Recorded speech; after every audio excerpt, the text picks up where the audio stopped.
Hello guys, welcome back to Guru Nanak commerce academy.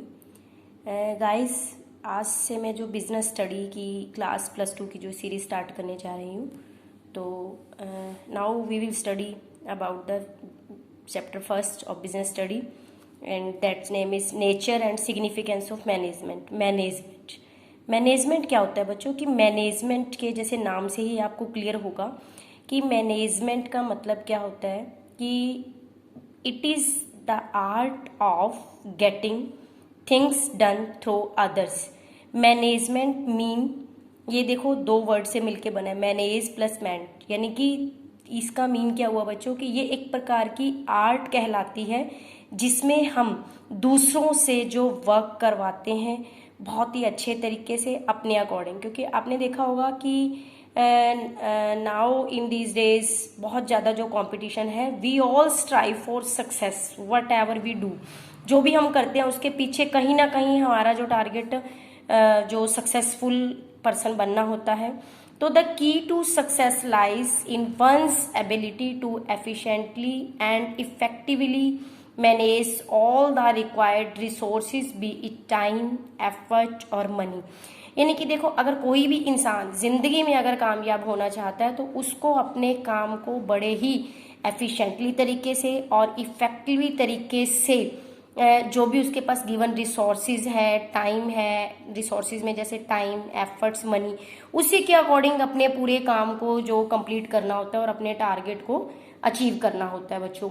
तो चलिए अब मैं आपको मैनेजमेंट की जो डेफिनेशन बताती हूँ। जैसे डेफिनेशन में क्या है, डेफिनेशन में देखिए बच्चों, it is the process which involve planning, organizing, directing and controlling to perform and determine the object।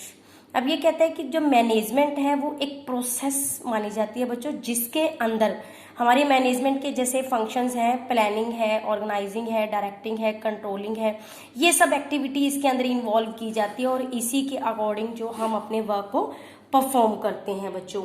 तो अब हम मैनेजमेंट के कंसेप्ट को लेके चलते हैं। मैनेजमेंट के कंसेप्ट के अंदर बच्चों 3 टाइप के जो कंसेप्ट आते हैं। एक तो मैनेजमेंट को जो क्या माना गया है बच्चों कि मैनेजमेंट जो क्या है, management as a process. Management जो क्या है, एक प्रोसेस है। अब मैनेजमेंट जो है एक प्रोसेस है, वो कैसे है बच्चों? अब देखेंगे कि कोई भी जो एक्टिविटी है, किसी भी प्रकार का अपने को कोई भी जो वर्क परफॉर्म करना है, तो उस वर्क को जो परफॉर्म करने के लिए जो हम स्टेप बाय स्टेप जो एक सीरीज लेते हैं, that is called process. Process का मतलब मैनेजमेंट को जो एक प्रोसेस क्यों कहा जाता है? क्योंकि देखो बच्चों, इसके अंदर हम एक सिंगल किसी भी एक्टिविटी को लेके चलते हैं, उस एक्टिविटी को हम किस तरीके से गिवन टाइम के अंदर एक प्रॉपर तरीके से जो फुलफिल करते हैं, तो दैट इज कॉल्ड प्रोसेस। यानी कि क्या होता है, जैसे देखो इसकी डेफिनेशन में मैं आपको बताऊं कि हम क्या कह सकते हैं। मैनेजमेंट प्रैक्टिस रिवॉल्व अराउंड 5 की फंक्शंस, मतलब it include 5 functions of management. इसके अंदर बच्चों मैनेजमेंट के जो 5 फंक्शन होते हैं, फर्स्ट चीज हमारा होता है प्लानिंग। यानी कि जब भी हम किसी काम को स्टार्ट करते हैं तो उस काम को फुलफिल करने के लिए हमें जो प्लानिंग करके चलना पड़ता है, प्लानिंग के अकॉर्डिंग ही हम अपने काम को स्टार्ट करते हैं। देन उसके लिए उस काम को स्टार्ट करने के लिए हमें जो क्या क्या रिसोर्सेज चाहिए, कितना उसमें क्या कुछ, जैसे फॉर एग्जांपल आपने किसी बिजनेस को स्टार्ट करना है तो आप देखेंगे कि किस प्रकार के जो प्रोडक्ट को आप बनाना चाहते हैं, तो उस प्रोडक्ट को बनाने के लिए आपको कितनी लेबर चाहिए, कितना रॉ मटेरियल चाहिए, कितनी मशीनरी चाहिए, कितनी आपको कैपिटल की रिक्वायरमेंट है, उन सबको आपको क्या करना पड़ेगा, ऑर्गेनाइज करना पड़ेगा। तो सेकंड इसका जो फंक्शन होता है मैनेजमेंट का, वो होता है ऑर्गेनाइजिंग। एंड थर्ड जो है, अब देखो आपने अपना टारगेट जो सेट कर लिया, उस टारगेट को फुलफिल करने के लिए आपको जो भी रिसोर्सेज अवेलेबल होने चाहिए उनको आप कलेक्ट कर लेते हो, ऑर्गेनाइज कर लेते हो। देन है उन आप अपने टारगेट को फुलफिल करने के लिए, आप अपने प्रोडक्ट को बनाने के लिए आपको क्या क्या, कौन कौन से, किस टाइप के स्टाफ की जरूरत है, तो थर्ड स्टेप वो आता है हमारा, एंड फोर्थ है हमारा डायरेक्टिंग। अब उस स्टाफ से किस तरीके से कैसे काम लेना है, कब हमने अपने जो टारगेट को अचीव करना है, एंड लास्ट जो हमारा पॉइंट कंसेप्ट आता है कंट्रोलिंग का। देखो जो शुरू से लेके एंड तक हमने काम किया तो टाइम टू टाइम हमें जो मैनेजमेंट के द्वारा उस काम को चेकआउट करना पड़ेगा, कहीं उसके अंदर किसी प्रकार की कोई कमी है तो उन कमियों को रिमूव करना पड़ेगा। ये सब जो फंक्शंस हैं बच्चों, ये फंक्शंस जो है किसके द्वारा किए जाते हैं, किसके द्वारा ये प्रोसेस की जाती है, डन बाय द मैनेजर के द्वारा ये जो फंक्शन जो है सब किए जाते हैं बच्चों। तो इसके नेक्स्ट जो कंसेप्ट आता है हमारा बच्चों, ये फर्स्ट जो कंसेप्ट बताया मैंने आपको मैनेजमेंट के अंदर 3 प्रकार के कंसेप्ट की, management as a process. Then second concept is efficiency and effectiveness. अब हम एफिशिएंसी और इफेक्टिवनेस के बारे में पढ़ेंगे बच्चों। सेकंड जो हमारा कंसेप्ट है, concept of efficiency and effectiveness, इसके बारे में पढ़ेंगे। इसको गाइज मैं एक बहुत अच्छे एग्जाम्पल के द्वारा समझाती हूँ। जैसे फॉर एग्जाम्पल मानिए कि हम एफिशिएंसी और इफेक्टिवनेस की बात करने से पहले इसको अच्छे से समझने के लिए हम एक केस लेते हैं। तो इसके अंदर जो 3 पर्सन इन्वॉल्व है, एक तो है Neel, and second is Nitin, and third person is Mukesh.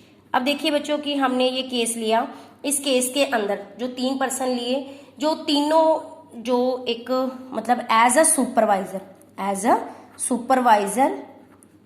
Supervisor ये क्या करते हैं, किसी गारमेंट्स फैक्ट्री को ज्वाइन करते हैं। गारमेंट फैक्ट्री है, वहां वो ये तीनों एक साथ ज्वाइन करते हैं। किस तौर पर वहां काम करते हैं, ये एज अ सुपरवाइजर के तौर पर। अब देखो कि इन तीनों को जो एक टारगेट दिया गया, क्या टारगेट दिया गया, इनको बोला गया कि आप जो जीन्स आपको जो मैन्युफैक्चरिंग करनी है, फर्स्ट जो नील को बोला और सेकंड जो नितिन है, थर्ड हमारा मुकेश है, इन तीनों को एक टारगेट दिया गया कि आपको जो 1000 जीन्स प्रिपेयर करनी है, और पर जीन जो पर पीस जो कॉस्ट है उसकी क्या आनी चाहिए बच्चों, 500 रुपीज आनी चाहिए उसकी कॉस्ट। तो आप देखो तीनों ही अपने टारगेट को अचीव करने के लिए अपने अपने काम में बिजी हो गए। अब उनकी परफॉर्मेंस को आफ्टर 1 वीक जब मतलब उसको असेस किया गया तो उनके काम को देखा गया कि किस पर्सन ने कितना काम किया और टारगेट के अकॉर्डिंग है या नहीं। अब सबसे पहले हम देखेंगे नील की बात करेंगे। नील की जब हम बात करते हैं तो नील ने बच्चों उन 1000 जीन्स को जो प्रिपेयर किया तो वो ठीक है कि उसने अपने टारगेट को फुलफिल द टारगेट, उस टारगेट को उसने अचीव कर लिया। 1000 जीन्स उसको बोला था तो उसने 1000 जीन्स को प्रिपेयर कर दी। पर जो पर जीन की जो कॉस्ट, जो पर पीस कॉस्ट आई बच्चों, वो उसके जो उसने जीन्स तैयार की पर पीस की जो कॉस्ट है वो 550 रुपीज आई। ठीक है। Next we will check the work of जो सेकंड पर्सन है नितिन के काम को चेक करेंगे हम। नितिन का जो काम है, नितिन का एक काम को भी चेक किया गया तो हमने ये देखा कि नितिन ने जो अपने टारगेट को अचीव किया तो उसने वो 950 जो जीन्स जो है ओनली मैन्युफैक्चर जो कर पाया, जो उनको एक प्रॉपर टाइम दिया गया था, और जो उसकी किसके अंदर गिवन जो कॉस्ट के अकॉर्डिंग, गिवन जो कॉस्ट थी उसी के अकॉर्डिंग ही उसने अपने काम को बिल्कुल फुलफिल किया, और उसकी जो पर पीस कॉस्ट आई उसकी 500 रुपीज आई। अब third checked by the manager the work of Mukesh के काम को चेक किया गया। तो मुकेश के काम को चेक करने पर देखा कि उसने भी 1000 जीन्स के टारगेट को अचीव जरूर किया, बट उसकी जो पर पीस की कॉस्ट आई, पर पीस की जो कॉस्ट है वो क्या आई बच्चों, 500 रुपीज आई। और इन तीनों ने ही जो काम किया किसके अकॉर्डिंग किया था, अकॉर्डिंग टू 1 वीक। ये 1 वीक इनको गिवन था, 1 वीक के अकॉर्डिंग तीनों ने अपना अपना काम किया। अब हम इनके चेक को इनका जो कंपेयर करेंगे बच्चों कि किस, अब यहाँ कंसेप्ट था हमारा इफेक्टिवनेस और एफिशिएंसी की बात चल रही थी। अब मैं आपको बताती हूँ कि जो इफेक्टिवनेस क्या चीज होती है। इफेक्टिवनेस के अंदर बच्चों जो हमारा काम होता है इफेक्टिवनेस के अंदर हम पहले तो और दूसरा हम लेंगे एफिशिएंसी, एफिशिएंसी के अकॉर्डिंग। अब हम देखेंगे फर्स्ट जो हमारे सुपरवाइजर थे, सुपरवाइजर कौन थे, इनके काम को कंपेयर करेंगे। फर्स्ट कौन था, नील था, सेकंड नितिन था, थर्ड कौन था, मुकेश था। अब हम देखेंगे कि इफेक्टिवनेस, इफेक्टिवनेस के अंदर बच्चों, इफेक्टिवनेस का मतलब क्या होता है कि doing the right thing, doing the right thing, यानी कि इट मीन क्या हो गया कि it means taking the correct decisions and actions in every situations to achieve the target. यानी कि इसका मतलब क्या होता है कि बच्चों इफेक्टिवनेस के अंदर हम काम को प्रॉपर तरीके से करते हैं, बिल्कुल सही तरीके से करते हैं। यानी कि जो भी हमने डिसीजन लिए, जो काम किया, बिल्कुल करेक्ट डिसीजन होगा, करेक्ट एक्शन होगा। एवरी सिचुएशन में हम जो टारगेट को अचीव करते हैं, that situation is called effectiveness. अब बात करते हैं हम एफिशिएंसी की। एफिशिएंसी का मतलब क्या होता है कि वही डूइंग थिंग्स राइट, वहां क्या था, डूइंग द राइट थिंग्स, मतलब डूइंग द राइट थिंग्स, जो हम कर रहे हैं वो सही कर रहे हैं, है ना, जो क्या था, डूइंग द राइट थिंग्स। और एफिशिएंसी में मैंने बताया डूइंग थिंग्स राइट, कि हम चीजों को जो सही कर रहे हैं, जो काम कर रहे हैं सही कर रहे हैं, उसमें सही तरीके से काम को कर रहे हैं। अब डिफरेंस समझो बच्चों कि इफेक्टिवनेस के अंदर जो हम काम कर रहे हैं वो बिल्कुल करेक्ट डिसीजन लेते हैं, करेक्ट काम करते हैं एवरी डिसीजन में। उसमें सिर्फ हमारे जो टारगेट को अचीव करना होता है, टारगेट को अचीव करने के लिए हम we will take correct decision and correct actions. तो अब आ जाता है एफिशिएंसी। एफिशिएंसी के अंदर हम, मैंने आपको बताया, इट मीन्स क्या हो गया कि आप अपने रिसोर्सिस का प्रॉपर यूटिलाइजेशन करते हुए जो अपनी कॉस्ट को रिड्यूस करना है। यानी कि इसका टारगेट, जो एफिशिएंसी का मतलब क्या होता है, रिड्यूस द कॉस्ट। इसका टारगेट जो होता है क्या होता है, रिड्यूस द कॉस्ट। कॉस्ट को जो प्रॉपर रिड्यूस करना है, कम से कम कॉस्ट लेके आनी है, और proper utilisation, proper and optimum utilisation